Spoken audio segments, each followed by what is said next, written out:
Fellas, we're back. I got one of my favorite amps to show you today. This is probably in one of my top 4 favorite amplifiers. As you guys know, I like the Hifonics BRX and Gamma series. Some of you guys are going to hate on that, but I do. I love the Soundstream TXP digital series. You cannot beat those for watts per dollar, and it's compact size. But this is my other favorite amplifier, this down4sound JP23. One of the things I like about these is their company here, they're pretty straightforward. They don't overrate their stuff. They actually underrate it a little bit. So you can look at the box, know exactly what you're getting, which is really nice.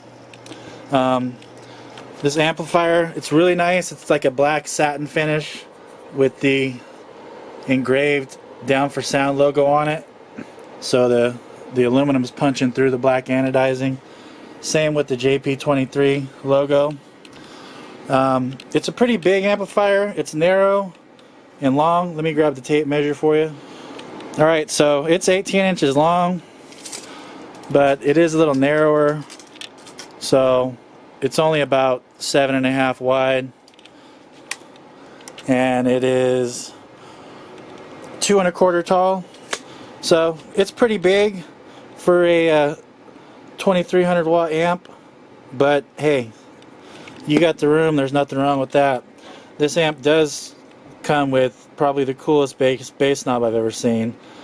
So it has a digital readout for your voltage, but you can also switch it to show the temperature, the internal temperature of the amp. So that's really cool, knowing, especially if you're thumping, you know, your stuff super hard, you can kind of keep an eye on the temperature inside the amp. Then it also has power, protect, and a clip indicator on top of your regular volume knob. So this is a awesome volume knob. I know there's another 1 or 2 companies that use it, but regardless, awesome knob.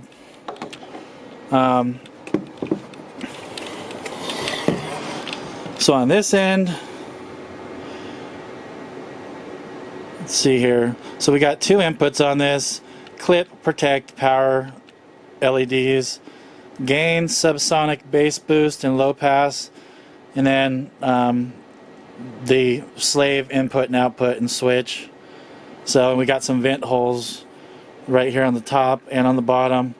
The heatsink is really beefy, and the fins are really deep, so that provides a lot of nice surface area for cooling. Definitely well built and got some heft to it. Let's check out on the other end. So man, these are huge. I think those might be even bigger than 1/0 inputs. So you definitely got overkill on the power, which is nice because most companies underdo it. And it looks like you got some nice 10 gauge or even 8 gauge speaker inputs. So definitely built well. But check this out. This is the coolest thing, because I'm a big dork. They put a plexiglass back cover on it so you can see everything, which I think is freaking awesome. You know, you can totally see the guts. You can see how well built it is. It's got a lot. This is a nice feature too. It's got a lot of the vent holes, and they're big enough to where it's not going to restrict airflow. So these vents are big enough to where you're just going to get cross flow ventilation through it. There is a fan built in. We haven't had one of these kick on yet. I think they're set to a pretty high temperature. So if you have one and the fan doesn't kick on, don't worry about it. They probably set it to like a high temperature to where it's not bugging you. You don't hear the fan running, to where it only kicks on when it needs to, but it does have a cooling fan. So really nice looking amp. In case any of you guys are wondering, before we purchased one, I thought the same thing. Why is there a fan in the back? You're going to mount it, and it's going to block the airflow. The legs stand off about 3/8 of an inch, so there's actually an air gap. So if you mount it to a hard surface, you're going to have enough air gap to where the fan's going to work just fine. So that's the guts of it. Let's go ahead and hook it up to the amp dyno. I'm sure that Some people have already seen these. They've been dynoed by others. We're just doing it because we have it. This is in our personal amp arsenal, and we really enjoy it. So we thought we would promote the amp and just do a video. We buy all our stuff. We don't get paid or get freebies by anybody.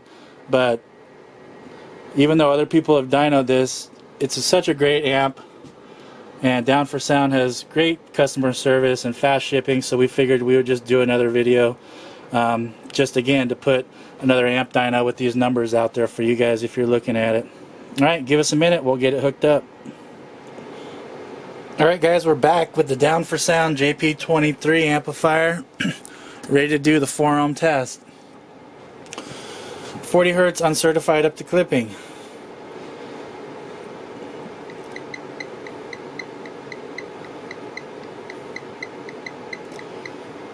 Alright, so it looks like we just got 809 watts at 4 ohms with 83 amps. Not bad for 4 ohms. The box doesn't show 4 ohm ratings on it, but for what I expected, this is, you know, a great rating for 4 ohms. So let's go ahead and check out what 2 ohms is. Give me a minute. Alright, here we go. Down4Sound JP23 2 ohm test. Rated on the box 1300 watts at 14.4 volts, which we are giving it 14.4 volts. So let's see if it hits the 1300 watts. Oh man, there it went. Alright, so we got 1435 at 2 ohms, pulling 154 amps. So that did more than rated, which is nice. And the efficiency looks pretty good so far. So let's go ahead and get the 1 ohm test ready. Alright guys, here we go. 1 ohms. Rated at 2300 watts at 14.4 volts.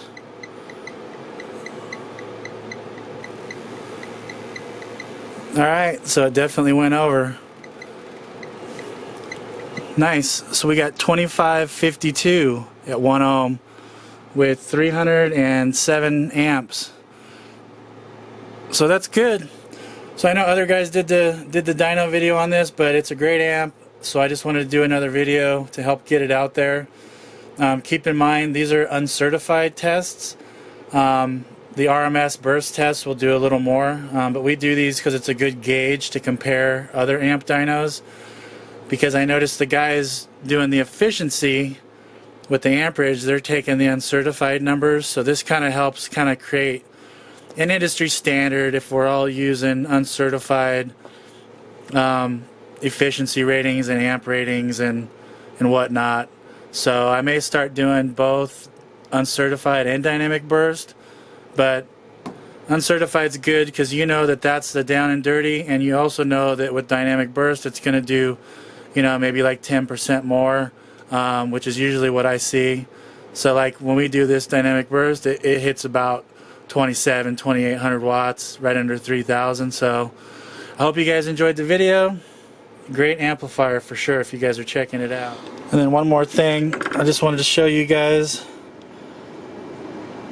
the bass knob. So there's the Fahrenheit temperature, and this was after probably 15 or 20 different dyno tests, so it's really not that warm inside, so it stays cool. And the fan did not kick on, but you can see it's also, you can select it from voltage, and that's temperature Celsius, temperature Fahrenheit, and then you know you have your bass knob with the clip indicator and power and protection. So anyway, great amp. Hope you guys enjoyed the video. If you guys got any suggestions, let me know, and until next time, take it easy.